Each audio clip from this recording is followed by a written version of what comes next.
Let's mic बयानबाजी। नमस्कार, आप देख रहे हैं लेट्स माइक बयानबाजी। राजनीति के गलियारों से लेकर सत्ता और विपक्ष के वार पलटवार तक, आइए सुनाते हैं आज के सबसे चर्चित और अहम बयान। राजस्थान के पूर्व मुख्यमंत्री अशोक गहलोत ने भाजपा पर तीखा हमला बोलते हुए कहा कि यदि आज इंदिरा गांधी जैसी नेता होती तो भाजपा जैसी पार्टी पर प्रतिबंध लगा देती। उन्होंने आरोप लगाया कि देश में धार्मिक ध्रुवीकरण बढ़ रहा है और लोकतांत्रिक संस्थाओं पर सवाल खड़े हो रहे हैं। गहलोत ने अपने संबोधन में संविधान, लोकतंत्र, युवाओं की भूमिका और चुनावी राजनीति में धर्म के इस्तेमाल जैसे मुद्दों का जिक्र किया। उनके इस बयान के बाद राजनीतिक हलकों और सोशल मीडिया पर बहस तेज हो गई है। अरे अब दिखावटी दे दे 5 सीटें बताने के लिए देशवासियों को हम तो बिल्कुल हिंदुत्व वाली पार्टी है। वो मुख्तार नकवी बेचारे बोलते थे लंबे अरसे तक, क्या प्यारी करते थे, शानदार बीजेपी की शाहनवाज खान मंत्री थे, सब घर में डाल दिया। अरे जिसकी सोच ये हो हिंदूवादियों को, हिंदुत्व वालों को भड़काओ और राज करो। और इंदिरा गांधी जैसी नेता होती ना तो ऐसी पार्टी में बैन लगा देती वो बीजेपी सरकार। कांग्रेस विधायक अमीन कागजी ने कहा कि वर्तमान परिस्थितियों में सभी धर्मों के लोगों को मिलकर रहना होगा और ऐसी ताकतों का सामना करना होगा जो देश को गलत दिशा में ले जाना चाहती है। उन्होंने कहा कि देश का राजनीतिक परिदृश्य तेजी से बदल रहा है और आने वाला समय सभी के लिए चुनौतीपूर्ण हो सकता है। कागजी ने सामाजिक सौहार्द, एकता और लोकतांत्रिक मूल्यों को मजबूत करने की आवश्यकता पर बल देते हुए कहा कि देश हित में सभी समुदायों को साथ मिलकर आगे बढ़ना चाहिए।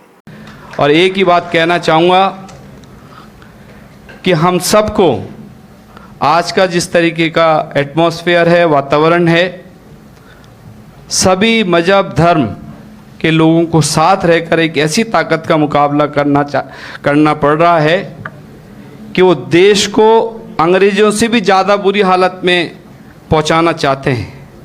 धीरे धीरे पूरे हिंदुस्तान में पॉलिटिकल सिनेरियो बहुत तेज़ी से चेंज हो रहा है और आने वाला समय हम सब के लिए चुनौतीपूर्ण होगा। उत्तर प्रदेश के मुख्यमंत्री योगी आदित्यनाथ ने समाजवादी पार्टी प्रमुख अखिलेश यादव पर निशाना साधते हुए कहा कि वह अपने नेताओं और कार्यकर्ताओं को भाषा पर संयम रखने की सीख दें। योगी आदित्यनाथ ने कहा, अखिलेश जी अपने चेले चपाटों को भी थोड़ा उपदेश दे दो कि अपनी भाषा पर संयम कर ले। नहीं समझा सकते तो हमारे हवाले कर दो, हम उनको अच्छी तरह समझा देंगे। अखिलेश जी दूसरों को उपदेश देते हो, अपने चेले चपाटों को भी थोड़ा उपदेश दे दो कि अपनी भाषा को संयम कर ले। दूसरों के प्रति टिप्पणी करने के पहले स्वयं भी सोचा करो कि उनके लोग किस प्रकार की भाषा का प्रयोग बहन और बेटियों के प्रति, बुजुर्गों के प्रति, दिवंगत लोगों के प्रति और वरिष्ठ नेताओं के प्रति करते हैं। इसके बारे में उनको भी अपने लोगों को संस्कारित करने की आवश्यकता है। अच्छा होगा उनको समझाओ और नहीं समझ सकते तो हमारे हवाले कर दो, हम उनको अच्छी तरह समझा देंगे। लखनऊ में एआईएमआईएम प्रमुख असदुद्दीन ओवैसी ने उत्तर प्रदेश विधानसभा चुनाव को लेकर बड़ा बयान दिया है। ओवैसी ने कहा कि उनकी पार्टी भाजपा को दोबारा सत्ता में आने से रोकने के लिए गठबंधन करने को तैयार है, लेकिन इसके लिए गठबंधन में सम्मान और बराबरी का दर्जा मिलना चाहिए। उन्होंने कहा कि यदि सहयोगी दल एआईएमआईएम को उचित प्रतिनिधित्व और सम्मानजनक भागीदारी देने को तैयार है तो पार्टी विपक्षी एकता का हिस्सा बनने पर विचार कर सकती है। दोबारा बीजेपी उत्तर प्रदेश में आने से रोकने के लिए हम अलायंस करने के लिए तैयार हैं, बशर्ते के उस अलायंस में हमको इज्जत की निगाहों से देखा जाए, बराबरी का रुतबा दिया जाए। और हम तो अपना चुनाव बड़ी ताकत से तैयारी के साथ लड़ रहे हैं और हमारे अध्यक्ष जनाब शौकत अली साहब और एमआईएम पार्टी के तमाम workers, post holders, zone incharge बड़ी मेहनत कर रहे हैं और हमारी कोशिश जारी है। सर यूपी में बड़ा हिस्सा सपा मुस्लिम वोटों का बड़ा हिस्सा सपा के साथ माना जाता है, इसमें क्या आप अपने किसी के साथ नहीं, कोई किसी के साथ नहीं। वो गए वो दिन जब कोई विकल्प में था। जमायम पार्टी बड़ी स्ट्रांग विकल्प के तौर पर उभरी है और जो लोग इस तरह की बकवास कर रहे हैं उनका अंदाजा हो जाएगा। सर आपके दिल्ली में कांग्रेस सांसद इमरान मसूद ने टीएमसी सांसद अभिषेक बनर्जी द्वारा लोकसभा अध्यक्ष ओम बिरला को लिखे गए पत्र के संदर्भ में प्रतिक्रिया दी। इमरान मसूद ने कहा कि संबंधित मामले के लिए कानून में कोई प्रावधान नहीं है। उन्होंने आरोप लगाया कि संविधान और कानून का सम्मान नहीं किया जा रहा है तथा संविधान की व्याख्या सुविधा के अनुसार की जा रही है। कानून के अंदर तो गुंजाइश नहीं है, लेकिन ये कानून को मान कहाँ रहे हैं, तो संविधान को रौंद रहे हैं। ये तो संविधान को रौंद रहे हैं बुरी तरह से। अब ये संविधान को अपने हिसाब से परिभाषित करते हैं। आगरा में समाजवादी पार्टी प्रमुख अखिलेश यादव ने अयोध्या राम मंदिर से जुड़े कथित दान विवाद पर प्रतिक्रिया देते हुए कहा कि धर्म और मंदिरों से जुड़े लोगों की जांच कराया जाना दुर्भाग्यपूर्ण है।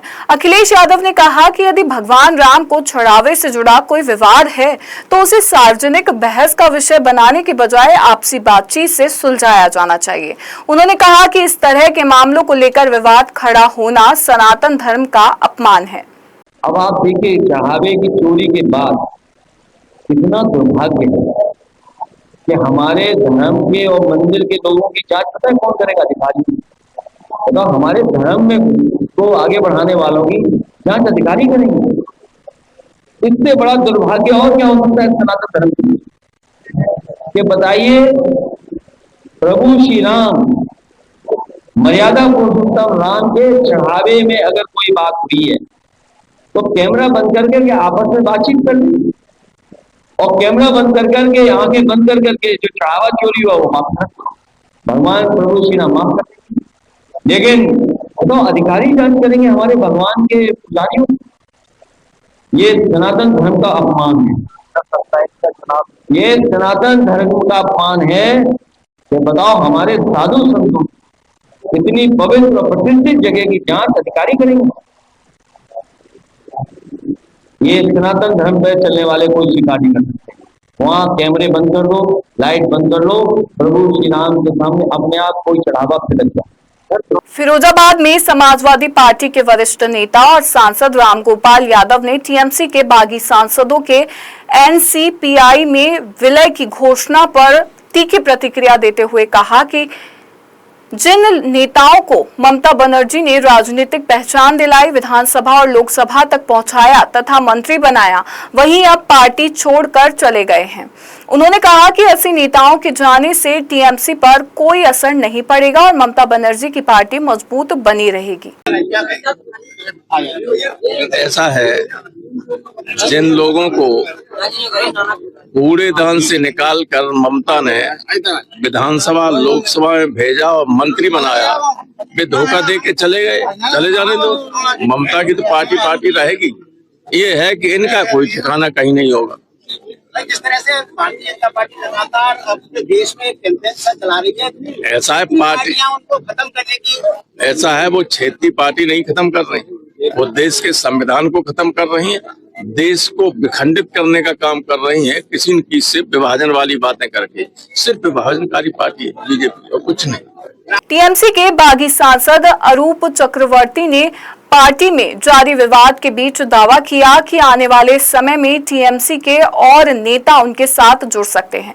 उन्होंने कहा कि पार्टी में सुधार की जरूरत है और उनका उद्देश्य संगठन को बेहतर बनाना है। अभिषेक बनर्जी द्वारा बागी सांसदों को गद्दार कहे जाने पर चक्रवर्ती ने पलटवार करते हुए कहा कि पार्टी में पैदा हुई स्थिति के लिए नेतृत्व जिम्मेदार है। उन्होंने कहा कि वे अब भी ममता बनर्जी के प्रति सम्मान रखते हैं और राजनीति में उनकी प्रेरणा ममता बनर्जी ही रही है। चक्रवर्ती ने आरोप लगाया कि पार्टी के कार्यकर्ताओं की अनदेखी की जा रही है और इसी वजह से संगठन के भीतर असंतोष बढ़ा है। उनके इस बयान ने पश्चिम बंगाल की राजनीति में चल रही उठापटक को और तेज कर दिया है। के लिए कहा था कि अभिषेक जो है वो बहुत एरोगेंट है और इस तरीके की बातें सवाल उठे थे, आप भी उठा रहे हैं। क्या अभिषेक की वजह से ये सब मानते हैं आप लोग हुआ?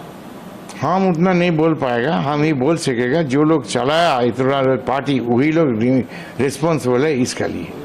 दादा आप लोगों को लगातार गद्दार का टैग दिया जा रहा है, गद्दार कहा जा रहा है। गद्दार कौन होता है? जो पार्टी वर्कर को कस्टडी में डाल देता है, जो वोट में हरा के दूसरा तरफ घूमता है, वर्कर को नहीं देखता है, जो कस्टडी में है, जो घर छोड़ के है, उसका ऊपर जी नजर नहीं रखता, वही गद्दार है।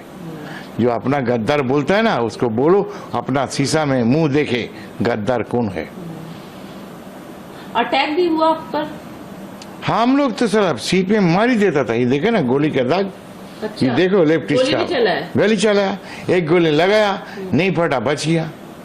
इन the time of Jyoti Basu Buddhadeb Bhattacharya, this was happened when I am student leader of Raniganj तेलबी देवी भालेटिया कॉलेज, रानीगंज, बड़वान डिस्ट्रिक्ट। अच्छा दादा, 20 आप लोगों के एमपी हैं, लेकिन 20 में अगर सबसे ज्यादा किसी की चर्चा हो रही है तो वो है शायोनी की, क्योंकि शायोनी हमेशा कहती थी कि मैं दीदी के पद चिन्हों पे चलूंगी, दीदी के साथ हूँ, दीदी की छाया हूँ। सब तो दीदी का बस हाल है, हम भी तो दीदी का साथ है। हम लोग तो दीदी को देख के पार्टी में आया था, सब तो दीदी के साथ में आया था, लेकिन दीदी हवा, दीदी डैमेज, दीदी एजेड, दीदी का काम नहीं होता, दिमाग क्या होगा? हवा में उड़ता है पार्टी। अब कौन कौन आएगा पार्टी में? बाकी भी कोई आएंगे क्या? क्या सब आएगा पार्टी? आजाद हो गए ये, सब आएगा, सब आएगा, सब आएगा। कहाँ जाएगा? कब आ रहे हैं? आ जाएगा, कहाँ जाएगा सब? अच्छा, पॉलिटिक्स करना है तो आना है, ठीक है ना? रेक्टिफिकेशन होगा। We want to rectify our party, this is it. Kolkata में पश्चिम बंगाल सरकार के मंत्री दिलीप घोष ने बागी टीएमसी सांसदों के मुद्दे पर प्रतिक्रिया देते हुए कहा कि कोई भी सांसद अपनी बात रखने के लिए लोकसभा अध्यक्ष से मिल सकता है। दिलीप घोष ने एक दावा किया कि टीएमसी लगातार कमजोर हो रही है और पार्टी का भविष्य क्या होगा ये समय तय करेगा। उन्होंने कहा कि यदि बागी सांसदों को अलग दल के रूप में मान्यता मिलती है तो उन्हें अपनी राजनीतिक गतिविधियां जारी रखने का अधिकार है। देखिए, कोई भी एमपी जाके स्पीकर से मिल सकते हैं, अपनी बात भी कर सकते हैं। क्यों मिले, क्या उद्देश्य था, क्या बातचीत हुई है तो हमें नहीं मालूम, लेकिन ये बात सही है कि बहुत कुछ चल रहा है अंदर अंदर। देखते हैं उसका रिजल्ट क्या आता है। पार्टी रोई टूट रही है टीएमसी, अब उसका भविष्य क्या है वो भी समय बताएगा। अहमदाबाद में गुजरात कांग्रेस अध्यक्ष अमित चावड़ा ने राज्य सरकार और भाजपा पर किसानों की उपेक्षा का आरोप लगाया।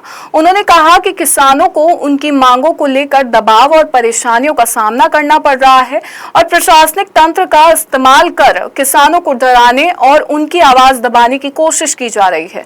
उन्होंने बताया कि किसानों की विभिन्न मांगों को लेकर कांग्रेस और कई किसान संगठन गांधीनगर की ओर मार्च करने की तैयारी कर रहे हैं। गुजरात में आज अंग्रेजों का शासन चल रहा है। जो गोरे अंग्रेज थे वो किसानों को लूट रहे थे, उस पर अत्याचार और शोषण कर रहे थे। आज आप भाजपा के शासक भी अंग्रेजों की नीति पे चल के गुजरात के किसानों पे अत्याचार कर रहे हैं। गुजरात के किसानों की जमीन पे जबरदस्ती बीज पोल डाले जा रहे हैं। पुलिस और प्रशासन द्वारा उनको डराया धमकाया जा रहा है, उन पे लाठियां बरसाई जा रही है। जब किसान ऋण माफी की बात करते हैं तो ऋण माफी नहीं हो रही है, किसानों को खाद नहीं मिल रहा है, जो जमीन मापनी गलत हुई है उस पे भी कोई सुधार नहीं हो रहा है। ये सभी मांगों को लेके आज गुजरात किसान कांग्रेस, गुजरात के अलग अलग किसान संगठन और पूरे गुजरात के किसान गांधीनगर कूच करने जा रहे हैं। ये नए अंग्रेज भाजपा सरकार किसानों को कूच करने से रोक रही है, लेकिन हम किसानों के लिए लड़ेंगे, किसानों की आवाज को बुलंद करेंगे। फिलहाल लेट्स माइक बयानबाजी में बस इतना ही। आप बने रहिए लेट्स माइक के साथ। नमस्कार। आप सुन रहे थे let's mike more than radio. Follow कीजिए हमें हमारे सोशल मीडिया प्लेटफॉर्म्स पर। It's time for news. It's time for more than radio. Presenting the first radio news app, Let's Mic. Let's Mic, a news-based app on your phone where you get to watch and listen news, talk shows, interviews, radio show podcasts, On Let's Mic, you get all relevant information of TV, print, radio, podcast, and digital. Let's Mic talks about every segment of life.